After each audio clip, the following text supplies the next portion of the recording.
Tara, quickie tayo! Quick and easy, luto serye to satisfy your cravings. For today's episodes, gagawa tayo ng homemade tacos. Here's the following ingredients.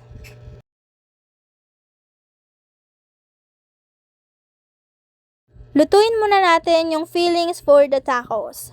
Let's add 3 tablespoons of butter and then saute na natin yung onions, potato, and lagay na rin natin yung canned giniling.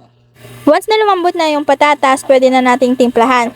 Ito yung mga nilagay ko, but you can add more if you want. Now, let's move on making the tortilla. Since wala tayong tortilla, we're just gonna make our own version. After making your dough, bibilugin na natin siya whatever size you want. Lagay na natin siya sa mainit na kawali na may onting butter hanggang mag-brown ito. Now, once na naluto na ito, pwede nating ilagay ang ating fillings. Para lalong sumarap, let's add melt syrup, Eden cheese. Once you put enough cheese, we're going to put it in a hot pan para mag-melt pa ang cheese. And it will turn out like this. Pagkatapos nyan, pwede na natin lagay ang other fillings like cucumber, tomato, onions, but you can also add relish if you want.